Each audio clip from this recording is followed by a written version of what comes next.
It's Sunday morning. இன்றைக்கி morning தான் வந்துட்டு குலதெய்வம் கோயிலுக்கு வந்துட்டு கிளம்புறோம். ஸோ போகிறதுக்கு முன்னாடி வீட்டில் அத்தை வீடு தான் அது. அத்தை வீட்டில் வந்துட்டு பிரேக்ஃபாஸ்ட் வந்து முடிச்சுட்டு அதுக்கப்புறமா கோயிலுக்கு கிளம்பிட்டு நேராக வந்துட்டு சென்னை போகிற பிளான். ஸோ பிரேக்ஃபாஸ்ட்டுக்கு வந்துட்டு பொங்கல், சாம்பார், தேங்காய் சட்னி, இட்லி, பூரின்னு எல்லாமே இருந்துச்சு. பட் சாப்பிட தான் முடியல.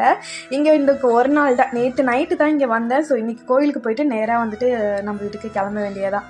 கொஞ்சம் கஷ்டமாக தான் இருந்துச்சு. வந்து ஒரு நாள் கூட ஸ்டே பண்ண முடியல. பட் போயிட்டு திரும்பி வர ஒர்க் இருக்குது. ஸோ அப்போ வந்து ஸ்டே பண்ணிக்கலான்னு சொல்லிட்டு மோஸ்ட்டாக குலதெய்வம் கோயிலுக்கு போயிட்டோம் அப்படின்னா நேராக எங்கள் வீட்டுக்கு தான் போகிற மாதிரி இருக்கும். ஸோ வீட்டுக்கு வந்துட்டு இங்கே ரிட்டன் வரமாட்டேன்.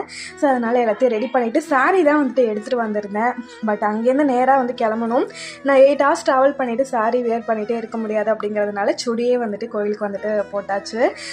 இன்றைக்கி நான் வியர் பண்ணியிருக்கிற சுடி பார்த்திங்கன்னா மீஷோவில் தான் வந்து ஆர்டர் பண்ணியிருந்தேன். ரொம்ப அஃபோர்டபுள் ப்ரைஸில் தான் வந்துட்டு கிடச்சிருந்துச்சு. ரொம்ப ட்ரெஸ்ஸுமே ரொம்ப கம்ஃபர்டபுளாக இருந்துச்சு.